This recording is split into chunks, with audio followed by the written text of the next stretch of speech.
I am Randy Bell, What up? It's your boy A Squared. and this is the NFS podcast fuck, fuck. See, Are we stumbling already? yeah, this is the NFS podcast, the not for sale podcast, where we got nothing to sell but everything to tell. So, Mm. yeah, see, I was practicing. I'm lying. I'm not lying. Am I lying? I don't know. It doesn't really matter if I'm No, lying or no, not. no, it doesn't. So, Dude, majority of our shit is like we take it as we go, exactly. and I think honestly today is not any different. So Yep. yeah, why don't you start us off? Well, pretty much we were having a conversation. We're just gonna jump right into it because I don't know. There's not much banter to go on to. So essentially, we Yeah, were there is. just talking about music. Surprising, Mm-hmm. right? Surprising. We were talking about, Because we're not artists at all, right? So, but more so taking it from the fan perspective and the listenership of music and just how things have changed, and not necessarily for the worse, but at the same time, not for the better. mm-hmm. And a part of me starts to overthink, starts to try to, I guess, be the devil's advocate in the sense of I say, listenership, the quality has kind of dropped. Yeah, But couldn't agree more. I feel like it's like that for everything in the entertainment industry because Mm-hmm. everything has become bingeable because of streaming services. And at the same time, they're bad because everyone expects a fast product because instead of giving, God, I'm saying because a lot. Instead of giving everybody an opportunity to just take a week and watch an episode week by week, we get a lot of Mm-hmm. situations where, you have Netflix, Hulu, and all the other streaming services where they put everything all at once. So people can binge that over a weekend or a day or whatever. Mm-hmm. And it's like, I love that as the opportunity, but at the same time, you don't really get to take your time and watch it because a lot of people will just do the one and done. They'll watch the whole series and be like, all right, that was a good story. So where's the next one? It's like, bro, watch. Yeah, I know. Because in many situations, there's like, for shows, there's little Easter eggs that are put out there to be like, yo, if you paid attention to this or saw this, you would have known this. But at the same Mm-hmm. time, people don't do that because they're just like, someone else is going to do it and I could just watch it on YouTube. So it kind of Yeah. sucks. So you get like the commentators who comment on the show that they just one and done, who can actually decipher it and simultaneously like the consumer, like yeah, the consumer mentality has just swapped where I'm like from actually again, like you said, like just waiting around for the next week and then just digest everything that And you have talk with and people talk about it. about it. Yeah. Instead, no, like everyone is always on the approach of, hey, did you see the entire season? I'm like, okay, cool. Like I'm still like I'm the sucker that wants to like binge it, but at the same time like think it through kind of thing, right? I don't know if it's just a me thing personally, but It's well, totally you just a Randy. you thing. No. Uh-huh. I won't lie, I'm on the binging. I am guilty of binging sometimes and just wanting to get another Mhm. one. But at the same time, I will rewatch things or I'll take times with things. Like what I like to do is I don't like to watch something all in one day. I like to take a couple of days with it or a week, whatever. Mhm. Like what I'll do is I'll watch an episode maybe if I'm not crazily busy, I'll watch an episode a day Mhm. just to sit there and think about it. But I also feel like that's a potential no, I won't act like it's a writer thing. Honestly, it's just like the It's an art appreciate appreciation thing, really. yeah, Yeah. just kind of thinking about it because I also like to decipher things. I like to just kind of break Mhm. everything down and just go into what were they thinking, but at the same time just go into like how would I have done that, or just Yes. make up different stories in my head. But that's just me. I love to tell No, I'm stories, make guilty of stories, that and too, all that kind of actually. shit. Mhm. But also when it comes to music, music is something that can't just be a one and done. No. And it sucks for artists who make albums because I'm like, there's so much, there's so much time put into making music, so much Mhm. money put into making music, Mhm. and all we ask for is $1. I mean, Low key. no Shameless shots, plug. no shots. man. music is coming to a place of good. Again, it's coming to this place of like, I feel like it's kind of gone into like this purgatory kind of area where it's like, it's not good, it's not bad, because at the same time now everybody in a sense has an equal opportunity. There's no more I have to wait for the label to sign me so they can get me on the radios and they can get me on the big shows. Now it's just simply I can get my stuff everywhere that all the big artists are, and depending on how much I grow, I could potentially get compared to this artist, in which that can help me open for this artist, which gets me bigger, and blah blah blah blah, the whole snowball effect. Yeah. But then you have a lot of people who will just kind of listen to it once. They might like it, they might not. Who knows? Because they didn't really give it a chance. And then there's the people who I think I kind of dislike more, where they just wait for someone to tell you if it's good or bad. Oh, those, yes. Yeah, and I hate that because I'm like, I think it's just because as an artist, I'm like, I also hate critics because, bro, I'm like, we put a lot of work into our tracks. I know not everybody. I know there's some people who just come into the industry and just like, I just did whatever, and I'm like, whatever. But then there's the people who put a lot of work into the tracks, and again, the assembly of everything, of instruments, the track the logistics order, of everything, your lyrics, the melodies, all of that stuff is put into factor of like how much time you take into this. And then someone will come in and listen to your thing for maybe a couple of times. I'm like, I listened to it here, there, and there, and there, and it was shit. And it's like, oh, thanks. Okay. Not even constructive criticism most of the time. It's just, oh, it's shit. Like, it sounds generic. It sounds not even, or like, it sounds too derivative. Like, not even like an actual conceptualized concept of a criticism where, okay, maybe small-time artists can like evolve from that. No, it's just, oh, it's trash. Don't even bother listening to this shit. Or like, if it doesn't end up being hype, then like, that's I'll say that's more from the hater side. I'll say that's more of like the hater side. I'll say the critics. I don't know, because again, my music hasn't been critiqued, but and I don't really like to listen to critics. More so, I'm like, if I hear an artist single, then I'll go and listen to the album and I'll determine if it's good or not myself. But I can't say if they give constructive criticism, but at the same time, I'm like, in most situations, I'll say critics are not of the actual genre or of that job title, so they don't do this to have that full understanding of being in. It's just simply someone talking about your music and saying like, I don't make music, but this is how I feel about it. Yeah, and it's like, oh, so that's your job, just talking about me. And it sucks. Like that Ratatouille thing. Like, I don't know if you've ever seen Ratatouille. It's just like that food critic. His objective is just to like go to restaurants and say whether or not you get a fucking star or shit. So yeah, but in that sense, it's is it different? Well, I'm like, he's tasting the food quality. Yes, you can. Yeah, and he's critiquing. Like, so in a way, like, it is pretty similar. It's just that we're putting the medium of, instead of music, it's the chef's best work or whatever they deem the best work. Well, yeah, I guess because I almost was stumped there for a second, but then I'm just like, the biggest stooped on stump, man. I was almost stumped because I had to think about it, but then I'm just like, I think the main issue is the fact that everything is subjective. Most things are subjective. I won't say everything. If you have a bad heart, you have a bad heart. It's not subjective. It's not at all. I could attest to that. Yeah. But music is subjective because there's a lot of music that I like that I know a lot of people around me don't like.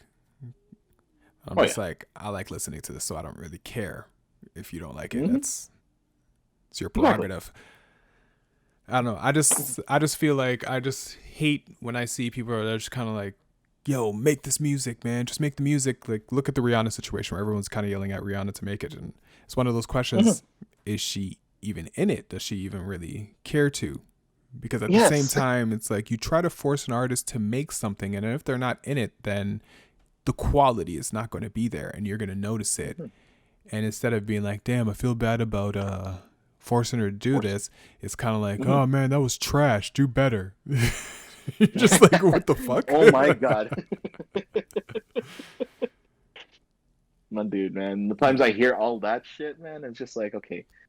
Like, I guess I'm guilty for it, like, for certain things, just because, yeah, just because, like, people are hyping it up or whatever, right? So, like, when people, like, for me personally, like, when people start hyping up a certain album or when an artist drops something, like, I go all in, and, like, I actually have this, like, big expectation to see, okay, is it actually falling through with their expectation, or are they just gonna listen for the key sound bites, the same chord progressions, and all that other same shit?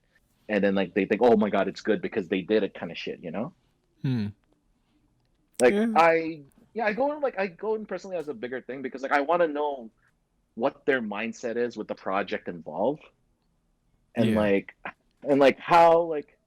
how they came about to be. Like, was this another character that they're developing, or, like, is it just another 16 set playlist that they want to just put it on stream and just so that they can get revenue off of, you know? Yeah.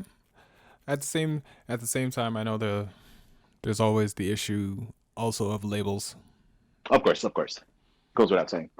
because most of the artists we listen to are signed, so they do not have Mm-hmm. as much freedom unless they Mm-hmm. became the A-list artist. Then they're good. But if they aren't the A-list artist, they do not have enough freedom to do whatever they want, which sucks. No, I know. Um.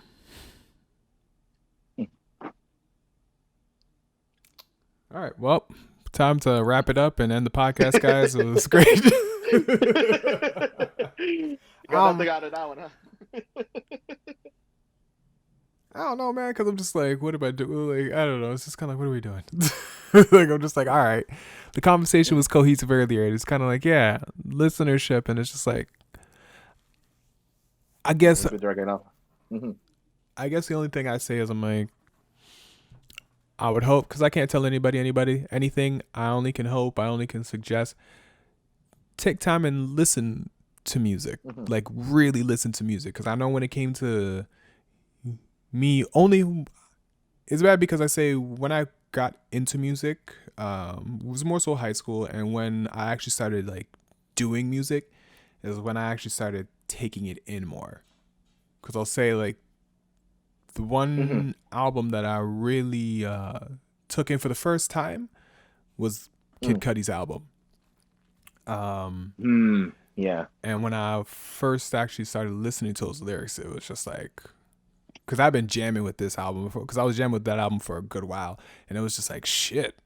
When I actually took this in, I'm like, yo, this nigga is really sad, like real Mm-hmm. sad, because every song was a downer essentially. It was just like good Mm-hmm. lyrically, production wise, and everything. But at the same time, Phenomenal. Yeah. all that came to my mind was what I feel like he was actually trying to put out is, I need help. I'm not happy. Mm-hmm. Like I need somebody, to come Checking check on on me. me. And Yeah. that's kind of what I perceive it to be. But Mm-hmm. yeah, once that happened, it changed the way I listen to music, because then I know there's a lot of or a lot of people have been going around and even talking about the whole Love Below um album for Andre on the double disc album with Outkast, and it was like, Yes. yeah, again, of course, one of the best songs to reference and listen to is Hey Ya, because Hey Ya is like Mm-hmm. this crazy upbeat song where it's just like you Mm-hmm. listen to the lyrics and you're like, oh shit, and then it's the fact that he calls everyone out, and it's just like Yes. it don't even matter. You don't even listen to the words I'm saying in the song. It's like, oh shit, you're right. He was fucking right. I remember he listening to that entire album and then just listening to Hey Ya specifically. I'm like, ain't that some shit? He called me out while listening to him. Yeah, or probably one of the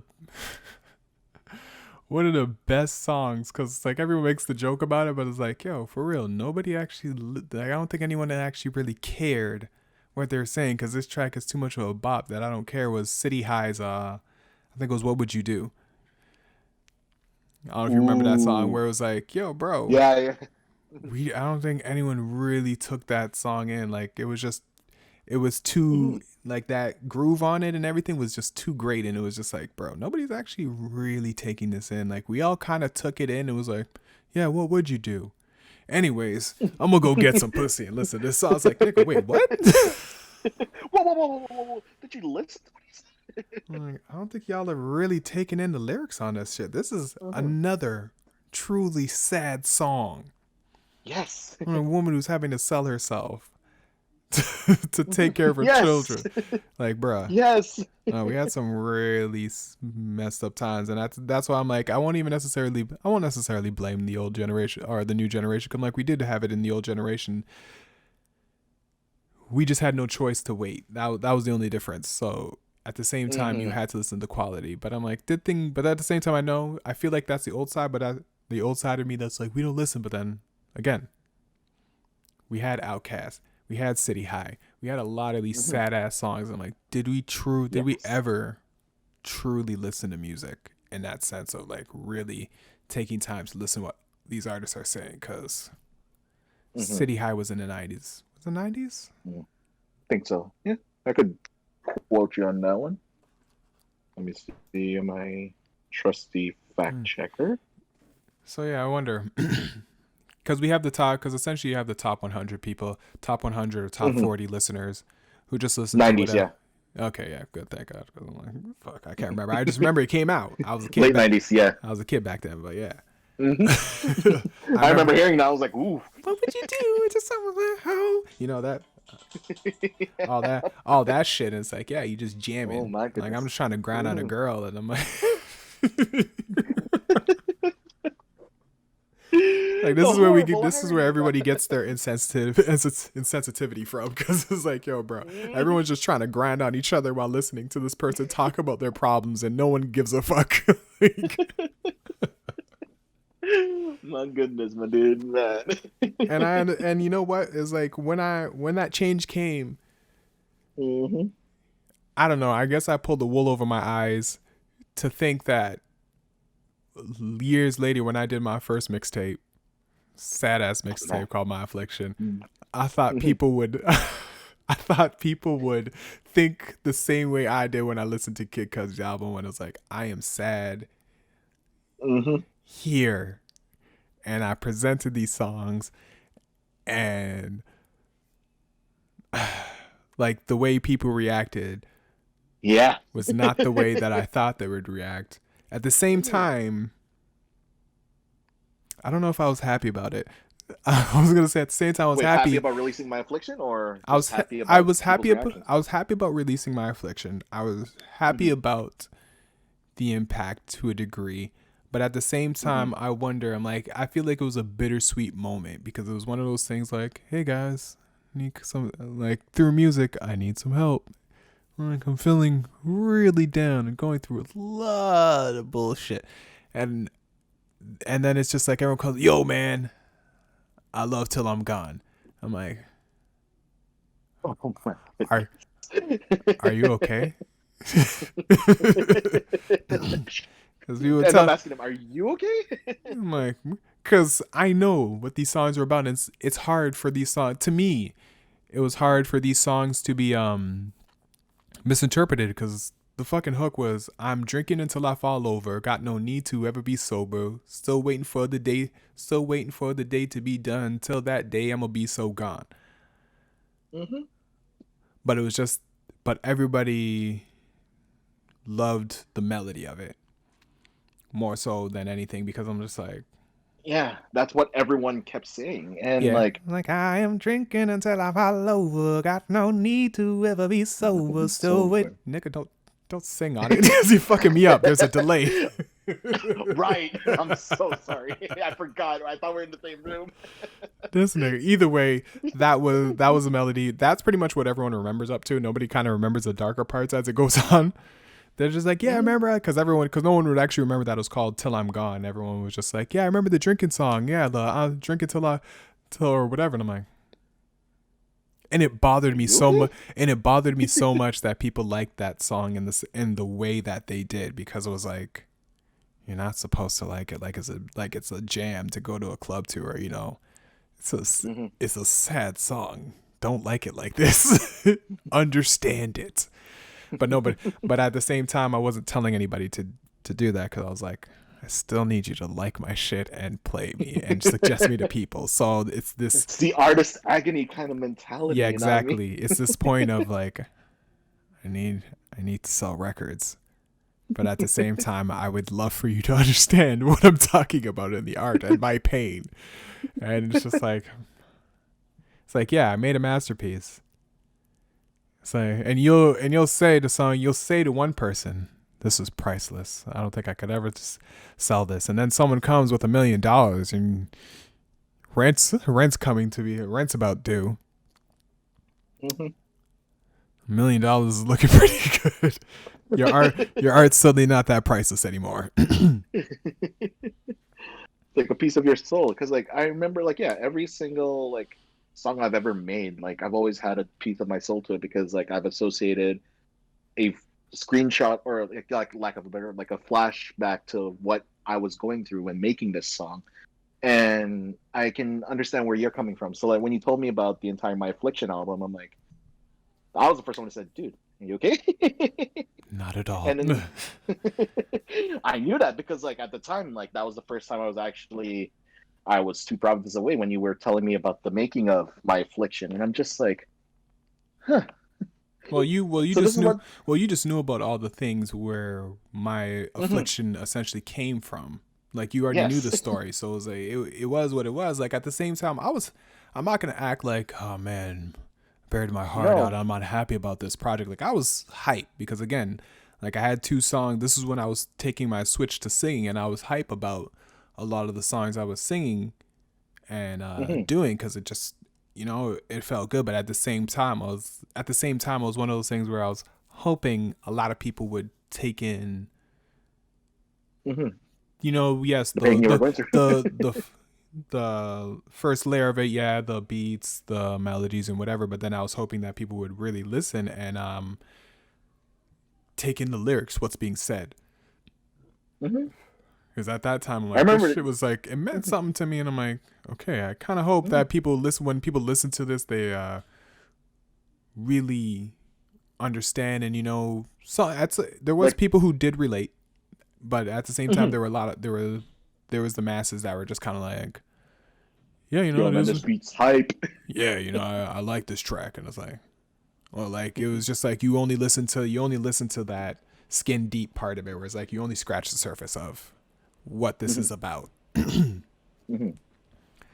So that's why I'm like, I feel like music, it's always going to be a bittersweet situation, even though I'm like, I wish this would happen, but I'm like, hey, I guess it is Hmm. what it is. Yeah. Cause I'm I not, think it's becoming more and more thing. Like, I guess like when people do digest music more, or like just the arts and culture more, like again, like you've mentioned, like there's a lot of people who said there's a few people from your circles who said that they vibe with that song because they feel what you're saying, right? mm-hmm. So like in a way, like it is a it's a double like edged sword. Like you want the masses to feel what the art is about, but simultaneously like I don't know. Like I don't know where I was going with that, but like yeah, That's what I'm saying. It's like yeah, this like bittersweet moment. It's this place of mhm, base of being in the middle where mhm, I want, it's okay. Again, there's mhm, being the artist where you want people to take the art in as what it is supposed to be, but then there is the mhm, business side of it as at the same time I want you to take this in. I want you to share this. I want you to, make it mhm. big. Appreciate for what is. Yeah. And weirdly you can't have both. I don't know. No. It's confusing in my mind. I'm like I'm trying to make sense of it right now, but I'm like I can't. No. I've So, seen it too. I've seen it so many times because like especially like one of the tracks that your thing that hit me the most was the fact that you had the line where you said, "I'm at my wits' end, drinking past the weekend." oh yeah, yeah. That one song I always like try to parody uh, off of because like breaking, yeah, yeah. yeah, Yeah. because like yeah, especially like the interlude associated with that, it's like you feel something, right? And then like you hope that like there is a listener out there who like actually understands where you're coming from and then they can vibe with. But like at the same time, like it was a powerful track for me personally. I mean, I'm glad. Yeah. I've had, Considering like yeah. I guess, yeah, it's, you gotta take whatever you can get in a lot of these situations, and I feel like it Mhm, is at the end of the day, it is what it is. Of course, yes, I would like it to be like this, but that's just the artist in me that wants it to mhm, be like, take it for the art that it is. It is priceless. Don't just throw it out after one listen. It's not some mhm, fucking hubba bubba. mhm. Fucking flavor runs out quick. But at the same time, yes, Facts.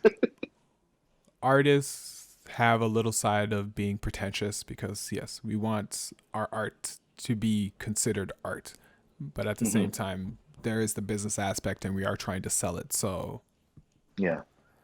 yeah, I'm just it's grateful that like yeah, my first single that went out, Wanted Back, like did really ideally well. it was kind of yeah. I'm grateful that it did really well, but like it really had a dark connotation to it. I mean, everybody likes dark music at the end of the day. Hmm. Like, I try not to make as much dark music, but I find I'm like, yeah, everybody likes that shit. Nobody really, nobody really likes when you're happy. When I think about it, I'm like, nobody really likes when you're happy and you're on your happy shit, because I love Jasmine Sullivan. Jasmine Sullivan is one of my favorite singers, and I'm like, when she does those hurt tracks, I'm just like, oh man, she did it again, dog. 'Cause she is killing it. But it's when she's sad. Just like a lot of people love sad Mary J. Blige. Don't really like the happy songs, and it's kind of like, I Yes, understand. yes. One of my I feel again, that. who's one of my other favorites? Gnarls Barkley. Gnarls Barkley, the Yes. 2 albums they did are just straight sad music. Love it. Fucking love Mhm. both those albums. They're in my top 5. I love Saint Elsewhere Mhm. and Odd Couple. Like, Yes. those 2 albums are my shit. But at the same time, I'm like, Mhm. yeah, if they were making happy music, would I like it? Probably not. Understandable, yeah. Huh. But yeah,